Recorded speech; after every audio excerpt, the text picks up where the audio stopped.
All right, we are back. What do you got for me this week? Check this out. Pretty requested. Kirkland signature. So another Kirkland item here. This is a heathered gray crew neck. XL, ladies double XL, so this is unisex. First things first, I can tell the logo is already crooked. It's higher on this side. Let's actually check here. So 8 3/4 over here. 9 inches. So not that huge of a difference, but the entire logo you can see is shifted. So we have a embroidery here as well as a screen print inside here. This is a fleece, and this is made in China. 66% cotton, 34% recycled polyester. We have a neck tape over here. It is a 2x2 rib for the collar, for the bottom and the sleeves. We have a Kirkland signature badge on the arm here. This one's a little crooked as well. They do have a cover stitch on the sleeve to attach it. Some tape here. So a little of artifacts from manufacturing. Loose thread. This retailed, I think, how much does retail for? This retailed for $21.99. Yeah, 21 is pretty cheap for a crew neck. It's a pretty large neck hole for a crew neck. Mind you, this is an extra large, but just gives you a reference. This is definitely a polyester fleece on the inside. So when you're actually looking at fleeces, all fleeces are basically terry fabrics, and then they go through a process called napping, where they take metal bristles, where they actually break up the fabric to give this fleece effect. If I actually start cutting through here, you can actually have different yarns for the fleece side itself. I can tell here, just based off of the sheen and like the purity of the whiteness, this is definitely a polyester on the inside. So you can see actually here, this is gonna be the base fabric prior to actually turning it into a fleece. So you're gonna get the base fabric. In this case, it's just a single jersey. Yep, single jersey knit. And then on the back side, you'll loop in the polyester yarn here. Then you'll do the napping process to create this fleece effect. But there is your single jersey knit. So now you know, again, every fleece starts off as a terry. So overall, I would say the work, again, this is a $21 crew neck. So I would say the workmanship is okay. The fabric is okay. It's nothing special from this. If you're buying this, you're literally buying just a basic stock crew neck with the logo of your private members club on it. So it's not Harvard, but it's Kirkland at least. Other than this kind of logo, which would drive me absolutely insane, being twisted, if you're looking for something that's just very basic for, you know, a crew neck to hang out at home with, I think this does the job. You're definitely not winning any style points in terms of a basic heathered crew neck. The fit itself, being unisex, isn't going to fit the greatest because it has to accommodate so many body types. It's gonna just look like, I don't know, it's gonna look like generic logo unisex crew neck. I do like how these top stitch the neck, so it keeps it nice and flat. In terms of actually making heather fabric, what you'll actually be doing is you're gonna be getting the yarn oftentimes that's actually pre-dyed, and you're mixing different components in terms of either synthetic and natural yarns to get this heathered effect, because you're not gonna have to worry with issues about color fastness, which is transferring of color between different panels, because cottons, polyesters, and nylons actually all use different types of dyes. So every time you see a heathered effect, quite often it's gonna be a cotton polyester blend to get this coloring. And then on the topic of being 66% cotton, 34% polyester, you're gonna see a lot of goods that are mixing polyester and cotton. So if you're gonna blend cotton and polyester, it's gonna be done for several reasons. One, because polyester is cheaper than cotton, so you're able to create a product that's gonna be a little cheaper to manufacture. Two, it's to give it dimensional stability, because polyester won't shrink, but the cotton will. So you're able to prevent some of that shrinkage and warpage when it comes to your garments.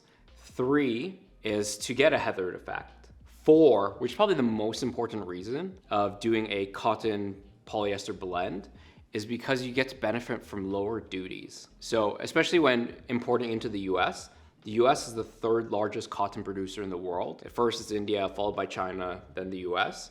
So you'd have to imagine that anything that they're importing into the country, they want to also benefit themselves as well. So the US actually doesn't manufacture a lot of polyesters or nylons. So those actually have higher duties and tariffs if they're coming from China. Polyester is gonna be around 39% duties and tariffs combined. When it comes to cotton, it's gonna be 24%.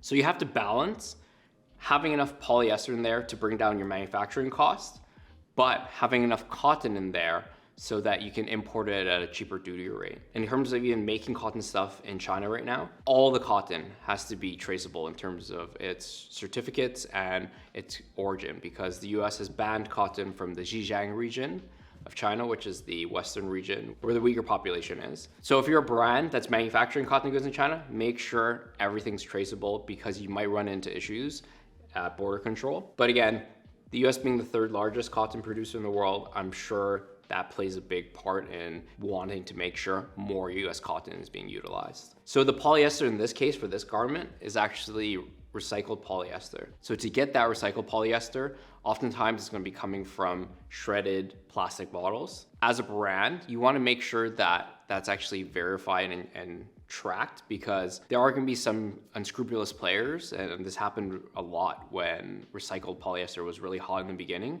is that people would actually just manufacture bottles, shred it, and then have it be classified as recycled polyester, even though it didn't go through a normal life cycle. So a lot of the industry in terms of recycled yarns, you might have some greenwashing in there. Just make sure, if it really does matter to you, that the recycled polyester is coming from the right place. There's a lot of different companies and certifications. Reprieve is one of them that ensures that the recycled polyester is actually being taken out of the stream rather than being made as virgin material and then recycled. All right, so now that we've taken a look at the garment itself, let's take it apart. And I'll show you all the components that you need to make this Kirkland Crewneck sweater. So we got the label right here. Take off the hang tag. That's connected to the neck seam. Got the neck label here.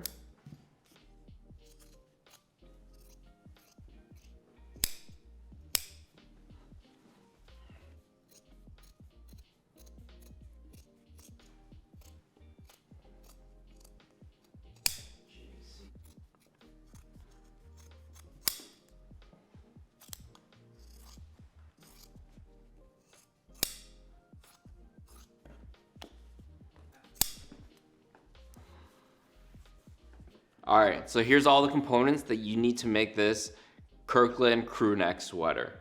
You have all of your ribbing here. This is a 2x2 rib, and it's gonna be the same rib for the bottom ribbing, the sleeve ribbing, and the neck ribbing. We have the back panel here. We have the sleeve panels here. This is your left and right sleeve. And then we have your front panel here with the silk screen and the embroidery. And then we have all the additional trims and components here.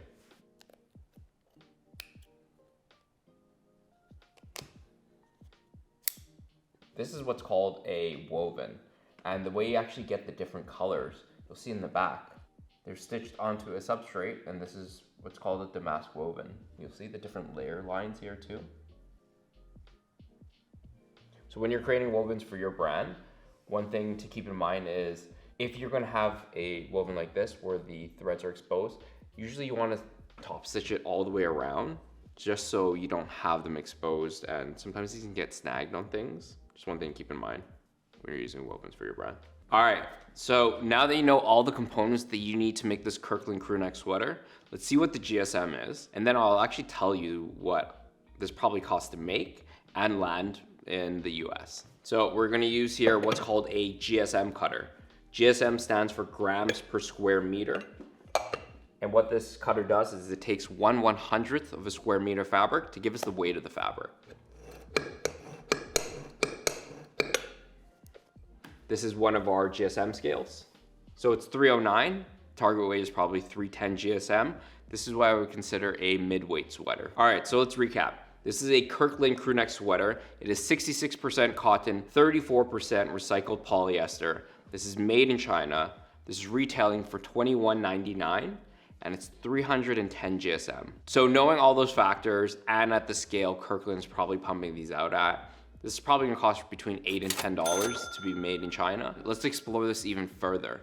If you're importing this product into the US, you're gonna have a duty rate of 16.5%, as well as a tariff of 7.5%. So that brings it to 24%. If this product costs around $10 to make, it's gonna be $2.40 in duties. That brings the product cost to around $10 and $12.40. And then on top of that, you're gonna have your shipping. Shipping right now is around $180 per cubic meter. But when it comes to Costco, I'm gonna assume that their shipping rate is significantly cheaper than the 180 per CBM, because that's what's considered less than load. I'm assuming that they are booking out complete slots on container ships when shipping this. So maybe their shipping rate is half of that even.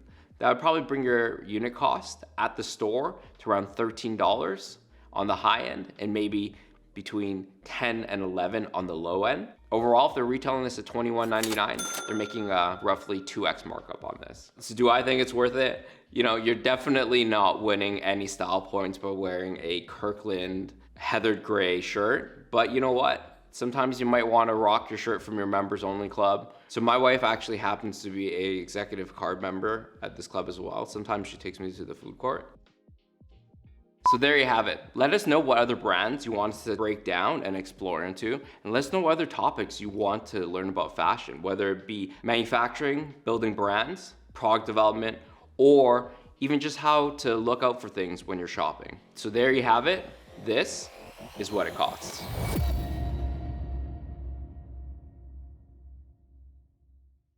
If you guys want to see more of these type of videos and more on what goes on behind the scenes in fashion, don't forget to subscribe and check out these videos.